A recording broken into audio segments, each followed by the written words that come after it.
नमस्कार दोस्तों, आर्यावर्त में आप सभी का स्वागत है। दोस्तों, हम सब जानते हैं कि महाभारत का युद्ध कुरुक्षेत्र में लड़ा गया था, जो आज के दिनों में हरियाणा में स्थित है। मगर सवाल ये उठता है कि कुरुक्षेत्र ही क्यों चुना गया था महाभारत का युद्ध करने के लिए। इससे रिलेटेड कई सारी कथाएं हैं। आज मैं आपको बताऊंगा, आपको आमंत्रित करता हूं सफर पर चलने के लिए। आज हम बात करेंगे कि कुरुक्षेत्र का युद्ध, मतलब महाभारत का युद्ध कुरुक्षेत्र में ही क्यों हुआ, श्री कृष्ण ने क्यों कुरुक्षेत्र को चुना महाभारत की युद्ध के लिए। दोस्तों, पहली कहानी इसके पीछे यह है कि जो राजा भरत थे वो हर दिन वो जो कुरुक्षेत्र की भूमि है उसको जोता करते थे, हर दिन जोता करते थे। तो एक दिन देवताओं के राजा इंद्र वहां पहुंचते हैं और राजा से सवाल करते हैं कि आप रोज रोज कुरुक्षेत्र की जुताई क्यों करते हैं, मतलब इस क्षेत्र की जुताई क्यों करते हैं। तो राजा भरत कहते हैं कि मेरी इच्छा है कि जो भी इस भूमि पर मृत्यु को प्राप्त करे वह सीधे स्वर्गलोक जाए, वह पूर्ण रूप से स्वर्गलोक को जाए। ऐसा राजा भरत ने देवताओं के राजा इंद्र से कहा। देवताओं के जो राजा इंद्र थे वो अभिमानी तो थे ही, तो वो बड़े हंसे, उन्होंने उनका मुखौल उड़ाया और वो चले गए। लेकिन राजा भरत रुके नहीं, वो डेली ये चीज करते रहे। तो एक दिन सारे देवताओं के कहने पर राजा इंद्र पहुंचते हैं राजा भरत के पास और उन्हें एक वरदान देते हैं कि कोई भी मनुष्य, पशु, पक्षी निराहार रहकर अथवा युद्ध कर कर इस भूमि पर मारा जाएगा या इस भूमि पर उसकी मृत्यु होगी, वह तुरंत स्वर्गलोक को प्राप्त करेगा। और दोस्तों, इसके पीछे एक कहानी और है जो कि नारद पुराण में जिसका उल्लेख मिलता है। नारद पुराण में उल्लेख मिलता है कि तारों का नीचे गिरने का भय है। तारे टूटते हैं, नीचे गिरते हैं, किंतु जो कुरुक्षेत्र में मरते हैं वे पुनः धरती पर नहीं गिरते, अर्थात वे पुनर्जन्म नहीं लेते हैं और इस चक्र से मुक्त हो जाते हैं। और ये बात नारद पुराण में उल्लेख है कि जो कुरुक्षेत्र में मरेगा या जो कुरुक्षेत्र में वीर गति को प्राप्त होगा उसका दोबारा जन्म नहीं होगा, वो जन्म और मरण के चक्र से पूरी तरह क्या हो जाएगा, मुक्त हो जाएगा, मोक्ष को प्राप्त कर लेगा।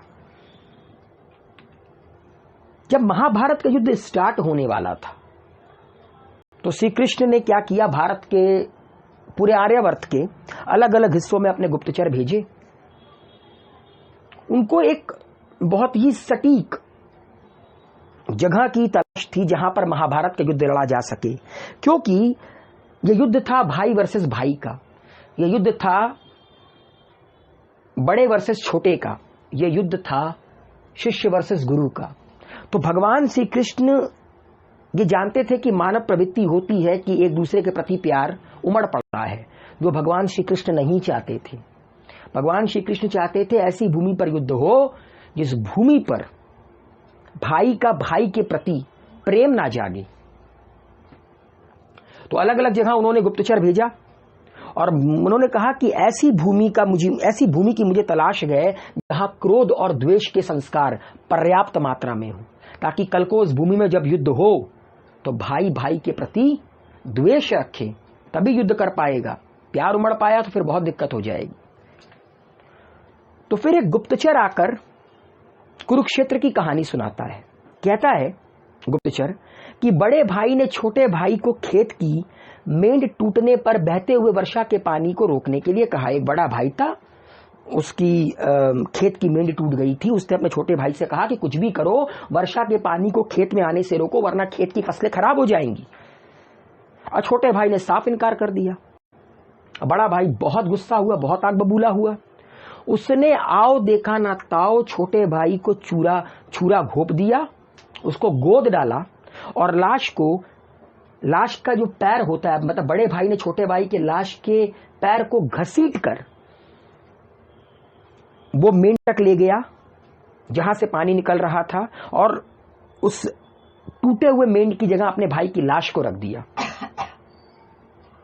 ठीक है, और वर्षा के पानी को रोक दिया। भगवान श्री कृष्ण ने कहा यही सटीक भूमि है जहां पर कुरुक्षेत्र का युद्ध हो सकता है, क्योंकि इस भूमि में क्रोध और द्वेष के संस्कार पर्याप्त मात्रा में। और दोस्तों एक कहानी और भी प्रचलित है कि जहां पर कुरुक्षेत्र का युद्ध हुआ, वहां पर भगवान परशुराम ने यज्ञ किए थे। तो कुरुक्षेत्र से रिलेटेड कई सारी कहानियां हैं और इसीलिए भगवान श्री कृष्ण ने कुरुक्षेत्र को चुना कि उनको एक ऐसी भूमि की तलाश थी जहां पर क्रोध और द्वेष के संस्कार पर्याप्त मात्रा में हो। इसके अलावा नारद पुराण और राजा भरत की कहानी आप लोग समझ ही चुके हैं। तो उम्मीद है दोस्तों आप लोगों को आज समझ में आया होगा कि क्यों कुरुक्षेत्र को चुना गया महाभारत के युद्ध के लिए। अपना प्यार बनाए रखिए, आर्यवर्त को सब्सक्राइब कीजिए, वीडियो को लाइक शेयर कमेंट कीजिए। धन्यवाद।